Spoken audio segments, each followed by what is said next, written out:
Assalamualaikum warahmatullahi wabarakatuh. Alhamdulillahi rabbil alamin. Wa bihi nasta'inu ala umuri dunya waddin. Assalatu wassalamu ala asrofil anbiya wal mursalin wa ala alihi wa sahbihi ajma'in. Asyhadu an la ilaha illallah wa asyhadu anna Muhammadan abduhu wa rasuluh. Bapak Ibu dan anak-anakku sekalian, kesempatan pagi hari ini marilah kita membacakan puja dan puji syukur kepada Allah Subhanahu wa taala.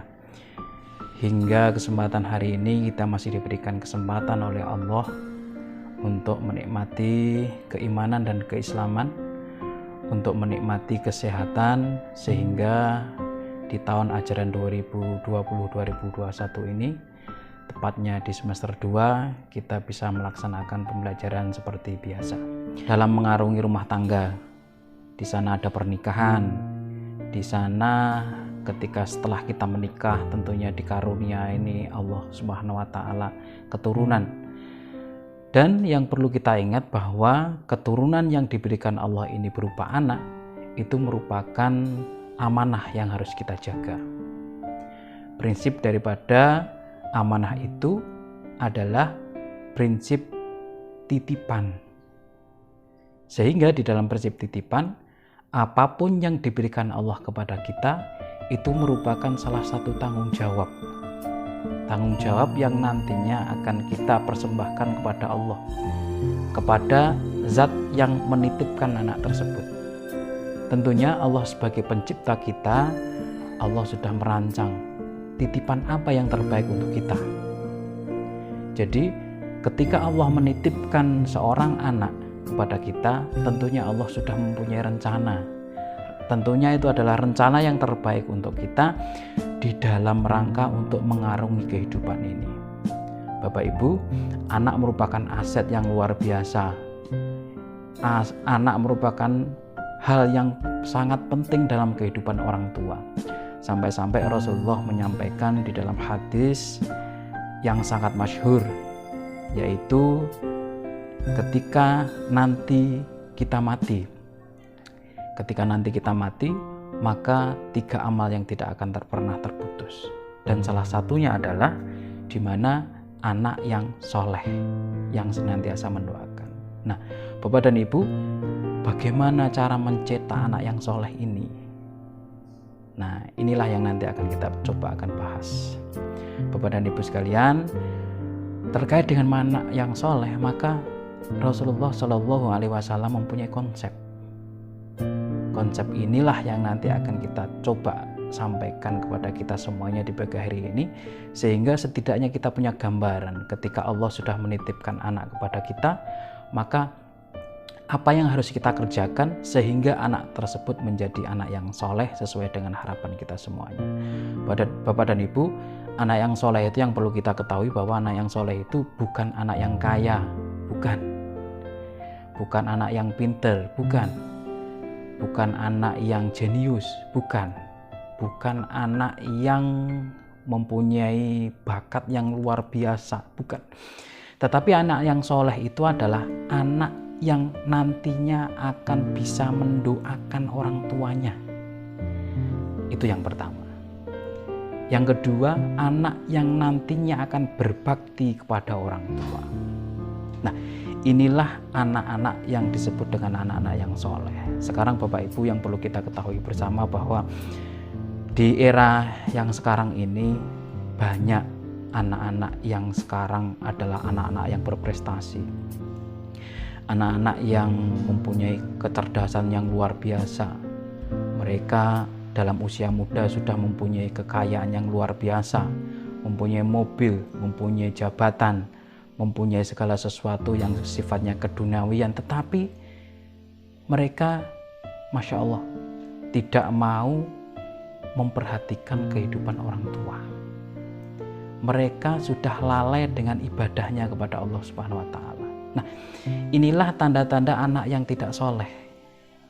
Meskipun dia adalah secara manusiawi, secara duniawi adalah orang-orang yang kaya, tetapi percuma ketika kita meninggal, mereka tidak mau mendoakan.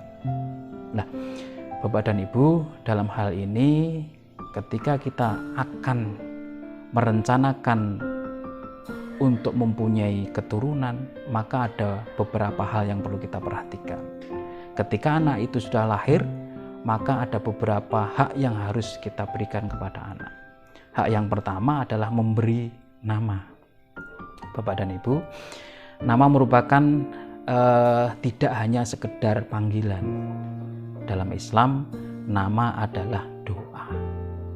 Sehingga dimohon kepada Bapak Ibu yang mau merencanakan untuk mempunyai keturunan, meminta kepada Allah keturunan, maka siapkanlah nama yang baik. Siapkanlah nama yang sesuai dengan harapan Bapak dan Ibu terkait dengan anak tersebut. Dan banyak nama-nama yang sudah diberikan Allah, contoh-contoh yang diberikan oleh Rasulullah terkait dengan nama ini. Itu yang pertama. Yang kedua adalah bagaimana kita memberikan pendidikan terhadap anak tersebut. Bagaimana kita mendidik anak tersebut sehingga anak tersebut bisa mengenal Allah Subhanahu wa Ta'ala. Jadi fondasi yang pertama dalam pendidikan anak adalah bagaimana anak tersebut bisa mengenal Tuhannya. Nah, terkait dengan masalah ini, sekarang sudah banyak lembaga-lembaga pendidikan, lembaga-lembaga yang memberikan layanan terkait dengan masalah bagaimana cara mengenal Tuhan. Ya, yang sekarang lebih dikenal dengan, mungkin salah satunya adalah boarding school yang sifatnya adalah Islami, pondok pesantren, pondok-pondok salaf, pondok tahfidzul Quran, dan lain sebagainya. Inilah salah satu hal yang perlu kita perhatikan di dalam mendidik anak. Tetapi yang lebih baik sebenarnya Bapak Ibu, pendidikan itu diawali dari pendidikan di rumah. Yang dimaksud pendidikan di rumah adalah pendidikan yang langsung diampu oleh ibu dan bapaknya. Dalam konsep Islam, ibu merupakan madrasatul ula. Jadi ibu itu merupakan sekolah yang paling utama dalam diri anak. Maka peran seorang ibu luar biasa dalam hal ini. Bagaimana ibu mengenalkan Tuhan kepada anaknya melalui proses-proses yang mungkin insya Allah Bapak dan Ibu sudah ketahui. Nah, disinilah pentingnya namanya keimanan. Nah, setelah keimanan ini sudah tumbuh, sudah bisa dirasakan oleh anak dengan melalui kebiasaan-kebiasaan sholat, dengan melalui mereka bisa membaca Al-Quran, dengan melalui mereka bisa melaksanakan puasa, maka selanjutnya baru kita berikan pendidikan secara formal, yaitu pendidikan ilmu keduniawian. Nah, ketika kedua ilmu ini kita sampaikan kepada anak, yang pertama bagaimana ilmu itu, bagaimana kita mengenalkan anak terhadap Tuhan. Ketika itu sudah disampaikan, maka ilmu yang kedua yang disampaikan terhadap anak adalah bagaimana mereka untuk hidup di dunia ini.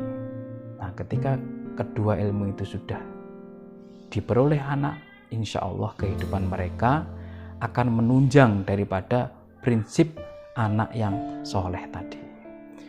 Mereka boleh menjadi orang kaya, mereka boleh jadi pejabat, mereka boleh jadi orang yang sangat luar biasa, namun mereka tetap dalam konsep Islam. Jadi nantinya ketika kita nanti meninggal dunia, maka mereka bisa jadi aset yang luar biasa untuk kita. Yang terakhir Bapak dan Ibu, anak merupakan aset. Ini yang perlu kita pahami. Jadi anak merupakan aset yang luar biasa bagi kita. Kenapa? Anak bisa membimbing orang tuanya. Dalam Al-Quran dijelaskan, ada seorang anak yang nantinya itu menggandeng orang tuanya untuk masuk surga. Ada. Kemudian ada anak yang memberikan mahkota di kepalanya ketika nanti di akhirat. Itu juga ada. Makanya anak ini merupakan anak merupakan aset yang luar biasa yang diberikan Allah kepada kita semuanya. Oleh karena itu, apapun yang sudah diberikan Allah, anak baik laki-laki, baik perempuan, anak-anak yang Allah titipkan kepada kita adalah anak-anak yang difabel, anak-anak yang non-difabel, nah itu merupakan titipan. Sehingga itu yang terbaik untuk kita yang dititipkan Allah sebagai ladang di mana kita nanti akan memperoleh kebahagiaan di dunia dan di akhirat. Mudah-mudahan dengan adanya anak yang sudah dititipkan Allah kepada kita ini, kita bisa menjaga amanah tersebut dengan sebaik-baiknya, dan pada akhirnya kita akan memperoleh kebahagiaan dunia dan akhirat. Demikian Bapak Ibu yang bisa kita sampaikan di kesempatan hari ini. Kurang lebihnya dalam saya menyampaikan mohon maaf. Billahi fisabilil haq fastabiqul khairat. Assalamualaikum warahmatullahi wabarakatuh.